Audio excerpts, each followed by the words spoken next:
Today is a day for Wednesday's Child here on CBS 4. It's a day we set aside to help foster children in Colorado find homes. This means something for all of us. We'll go to our Everett Casimir right now, and the Adoption Exchange celebrating a 30th anniversary this year, Everett. Yeah, and it's really amazing, an amazing organization, Alan. Right now, we've got volunteers from Boondocks and from the Adoption Exchange that are here to take your calls and your donations as well. The Adoption Exchange is a nonprofit organization, so donations are extremely critical in helping connect kids who are waiting in foster care, hoping that one day they'll get a chance to meet their forever family. So why are donations critical? Here's why. The average amount of time a child spends in foster care is 32 months. That's almost 3 years without a family. That's 3 birthdays without a mom or dad. That's 3 birthdays that are just like any other day. To help the Adoption Exchange turn those birthdays into family celebrations, it takes time, devotion, love, and financial support.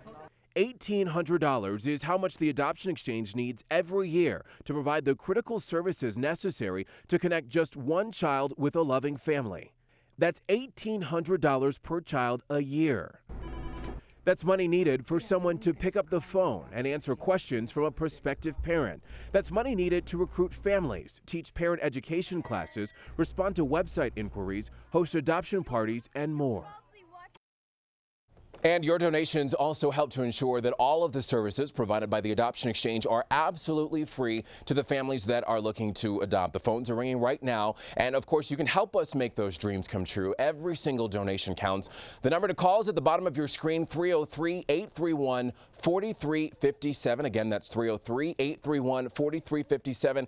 And I got to tell you, Alan, we've been giving away tickets to Boondocks for mini golf. We just want to let our viewers at home know that those tickets are completely gone, but of course you can still call to donate, and you can go to our website, cbsdenver.com, and donate there as well. Alan, we'll send it back to you. Those folks on the phone bank from Boondocks this morning. Thanks a lot to them for coming in.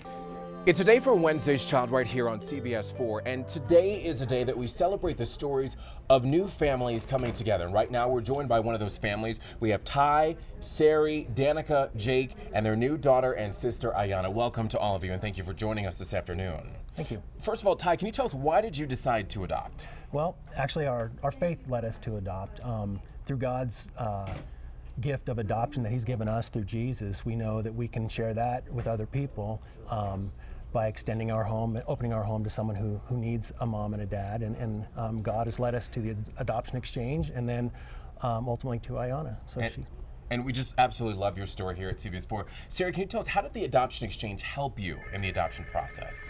We met Ayana 2 years ago at the Adoption Exchange Boondocks meet and greet party. So after we met her, we went home that evening and we inquired on her through the Adoption Exchange, and they helped us get connected with her caseworker. Gotcha. And Ayana, it must be just amazing to be a part of such a new family like this. For all of our viewers at home, let us know what it's like to be a part of a family that has opened their home to you. It's okay, I guess, and she's being modest.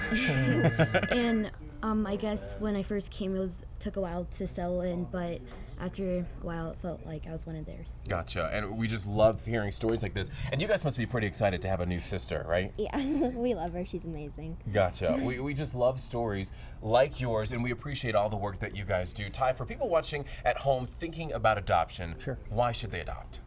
Well, again, just to be able to give the gift of a home and a loving family to a child that's in need. And the Adoption Exchange is a wonderful resource for people who are looking for family, or for children and for kids to have an opportunity to have forever families. Thank you so much, and we hope that your story inspires some of our viewers at home to not just adopt, but also to call in and donate. The number's at the bottom of your screen, 303-831-4357. Give us a call, and if we can raise $5,000 this hour, an anonymous donor is going to match it. Jim and Karen, back to you.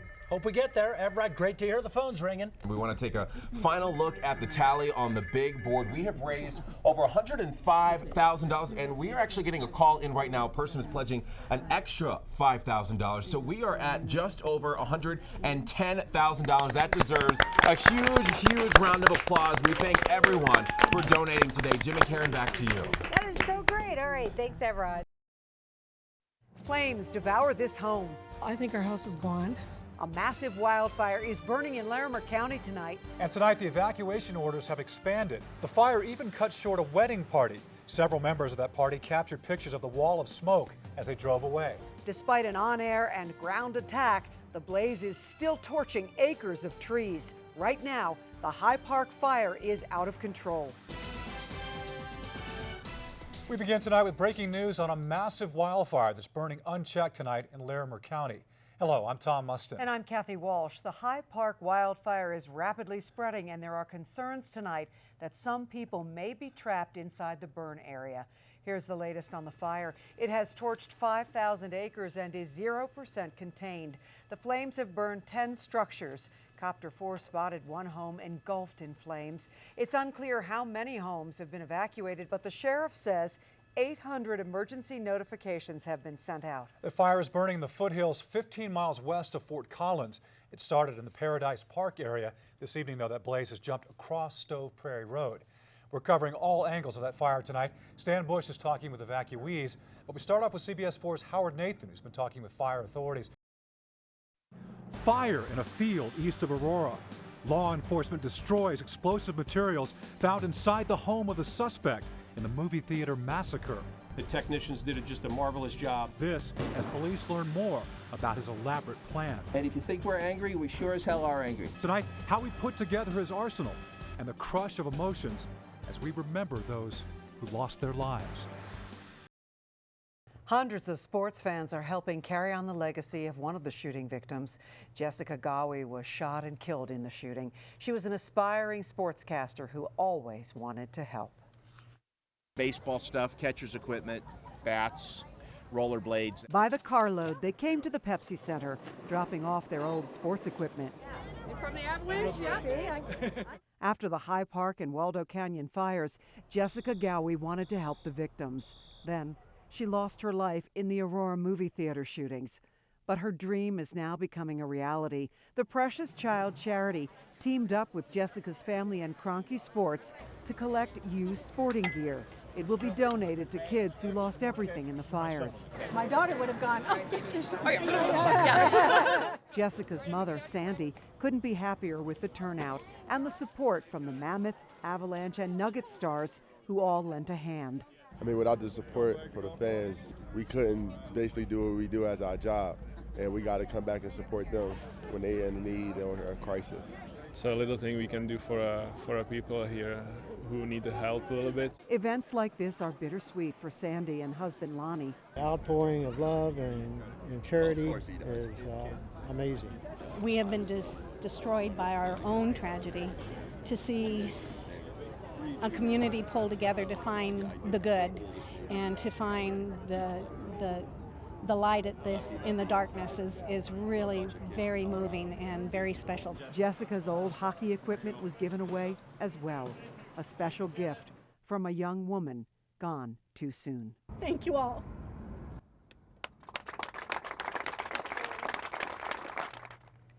The group will be in Colorado Springs next weekend to drop off the gear, and then Fort Collins the following weekend. The money raised is going to a scholarship that will help women who want to become sports journalists.